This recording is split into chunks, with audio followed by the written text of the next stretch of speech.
Welcome to the podcast. I'm your host, James Protin. Every week I will be sharing the experiences that have defined my journey and talking with people who have their own powerful story to tell. It's about doing better and being better in life, business, and all things in between. The visually inclined can catch us on YouTube, or you can check us out on just about every podcast platform. Good morning, everyone, and welcome to the podcast. We are in week 2 of our July summer vacation, and we are coming to you from Courage in their Shadyside location. And our guest today is a good friend of mine, Mr. Thomas Exler. Welcome. Thank you, James.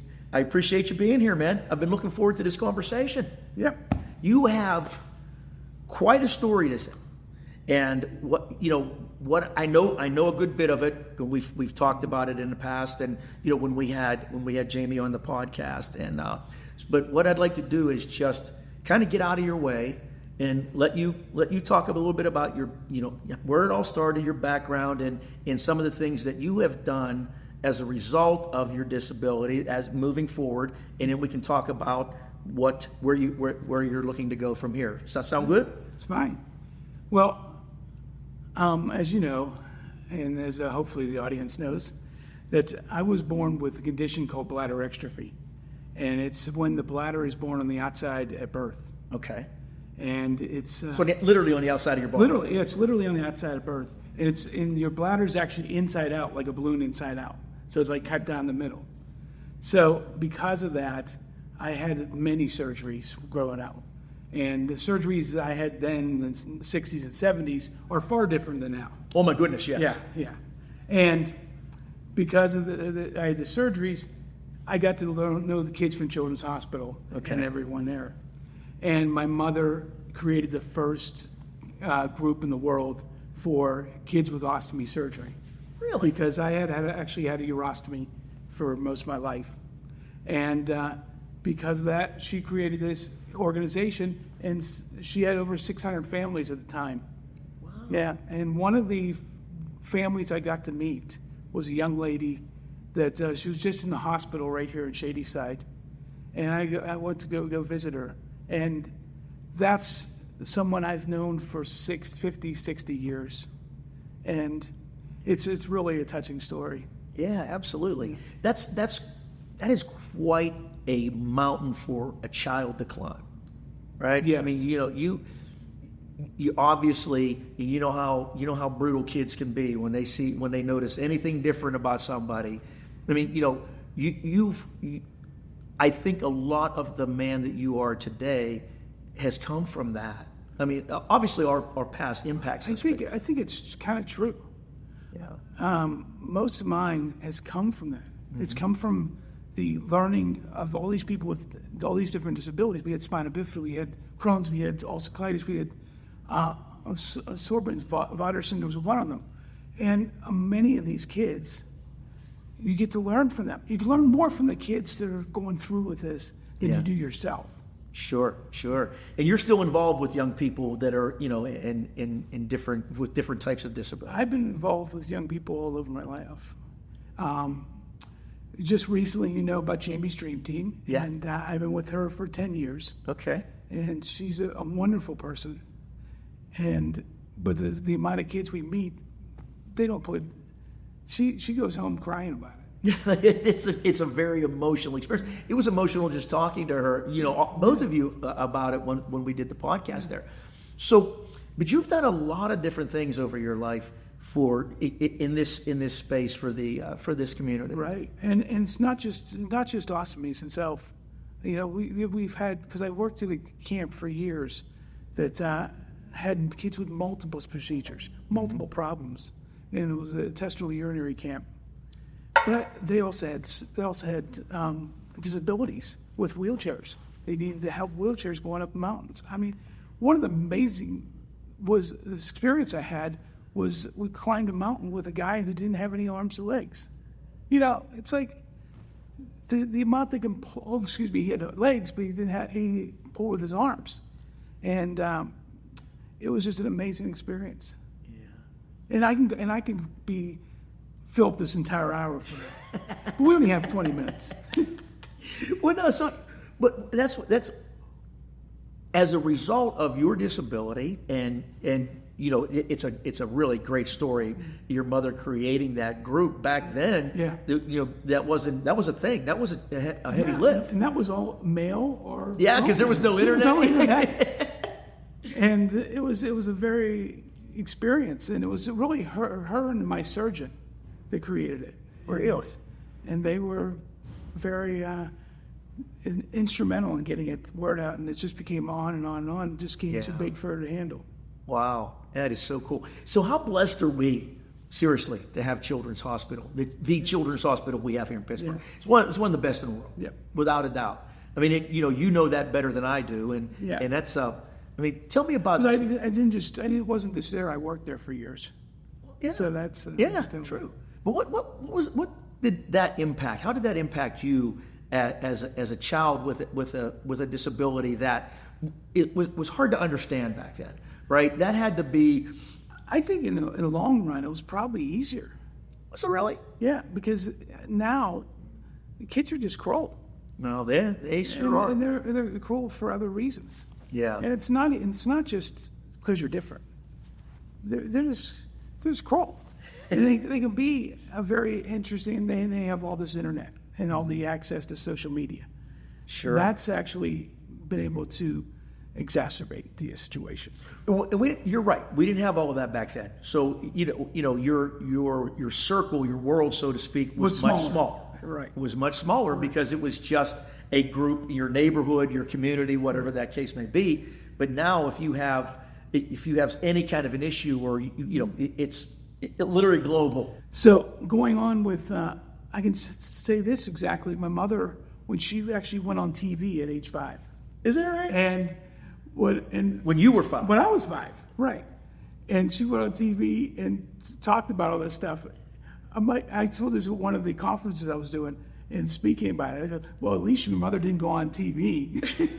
And because she was on TV, and I still had people probably in my 20s who were asking, how's your brother and sister with the kidneys? Is he all going okay? Is that right? And I was like, oh yeah, he's fine.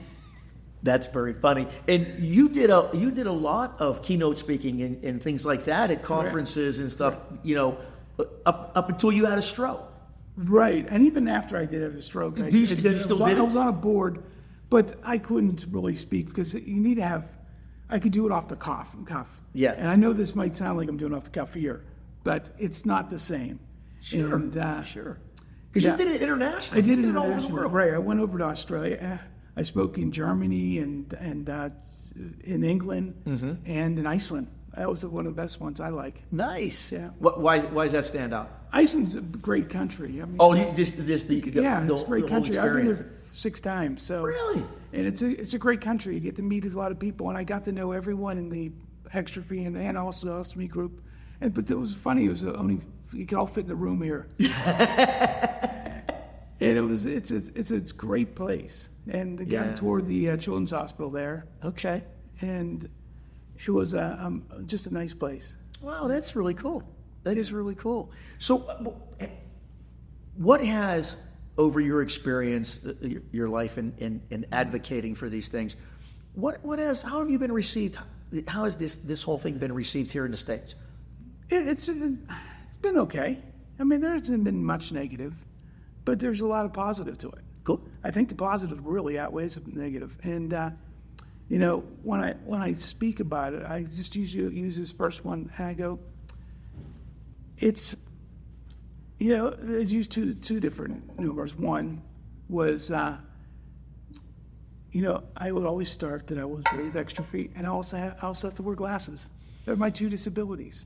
And I always get a person in the crowd going, wait, that's not a disability. Sure it is. I have none. I have no disabilities. It's all the way that you look at it. Absolutely. Absolutely.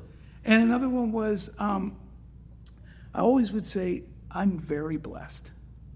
I'm blessed that I was born with exstrophy. And I always get people that would be like, oh, why are you blessed because you're born with exstrophy? Because the benefit outweighed all the negative. Really? That's very interesting.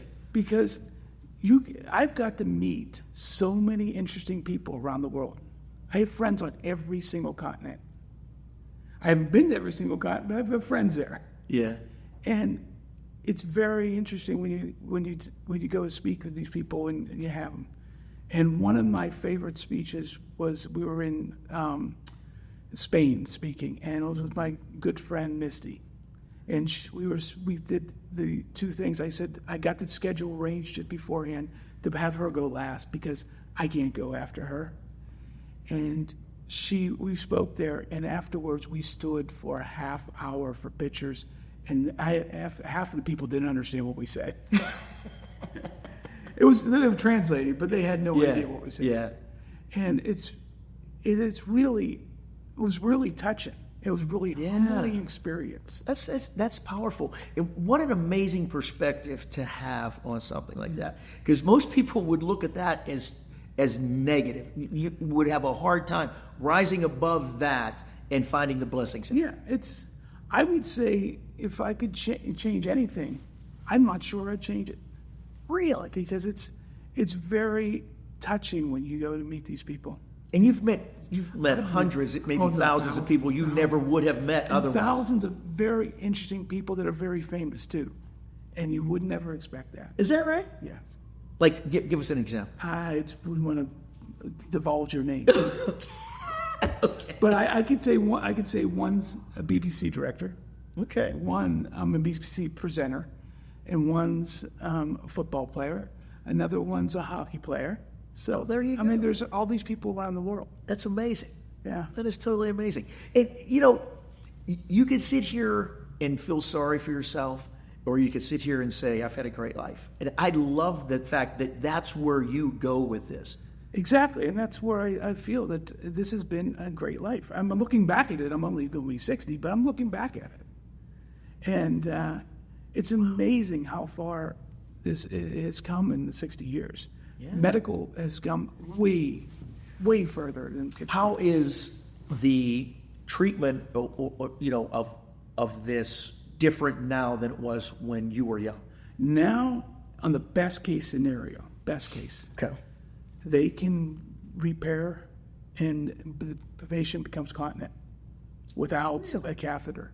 And in the worst, probably use a catheter. Mm-hmm. Well, that wasn't an option when I had it because I had my bladder removed at 4.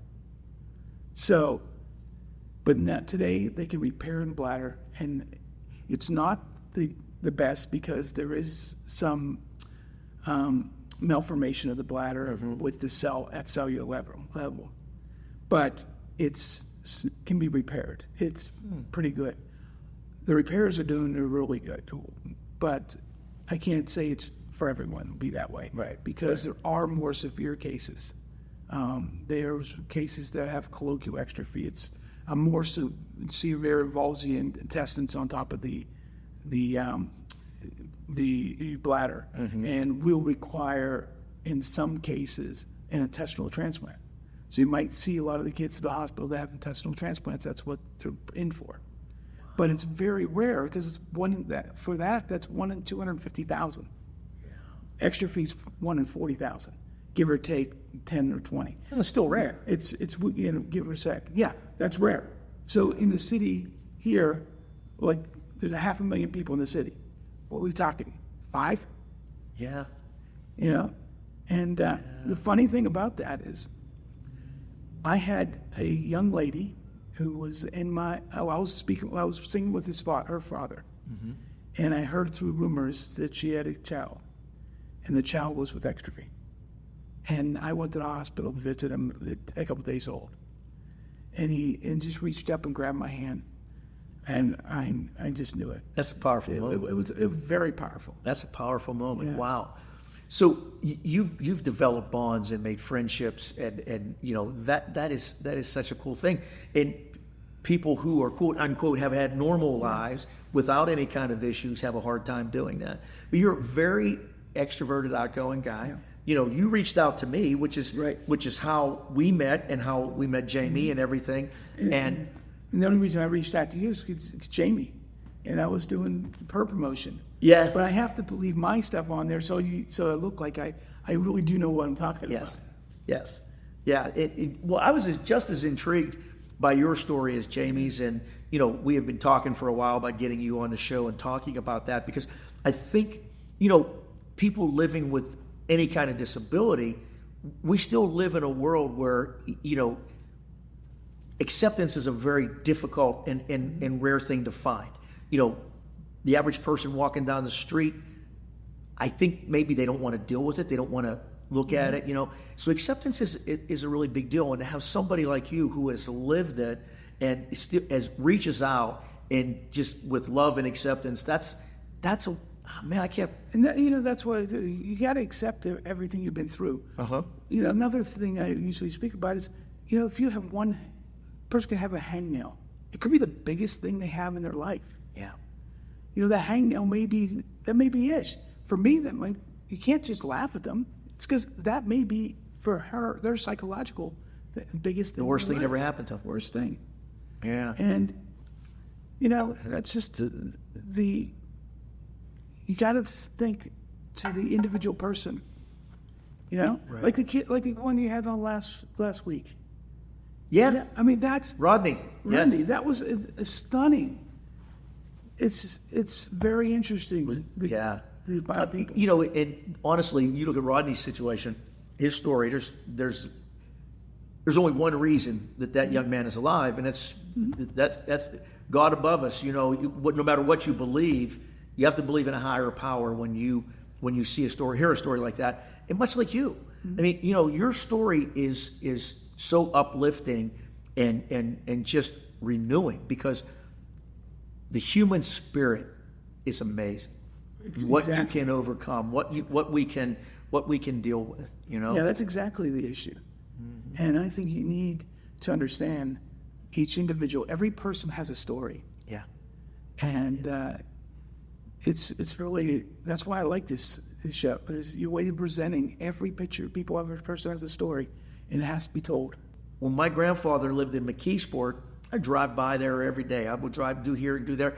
And when you think about, everybody's heard of Make-A-Wish, right? But Jamie's Dream Team, which is doing very much the same thing, right? It's slightly different on a different scale, right? But the people we help is a little bit different. Yeah. We talked about doing a wedding. We did a wedding in Florida in 12 days. I mean, no one would do that. That's awesome. No one would do that. How would you even know how to pull that together? Jamie did. And I really love the relationship you have with her. How did you guys actually meet, by the way? Well, we met. She contacted me because of her own health problems. And we got together, and she goes, "But I have this organization." I said, "The organization won't matter unless you help yourself." And I started working with her for a few things and a few things more, and it just started snowballing. Good for you. Yeah. Good for you. And I know she appreciates you, and I know how you feel about her. That's pretty cool. So we had talked earlier about audience takeaways and things like that, and sometimes I get too far into the story and I lose sight of that.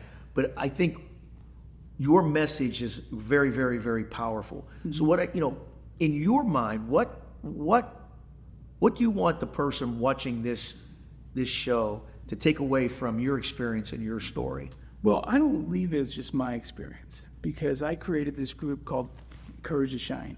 Okay. Which I feature mostly exstrophy, but there is some that are not exstrophy. Okay. They're a very unique story, similar to what you're doing. But we did it on the website. We did it years earlier. Yeah, nice. And I've been doing it for 10 years. Okay. And I have people write their own story down because they need to be told. Because it was a conference I was doing in 2009, and there was very bitter adults. And I got to the point where I can't change those adults, but I can change the kids that are growing up now. Yeah. So we did. I had adults write their story and be able to have it out there. So if there's ever anyone who needs to find it, they can find it.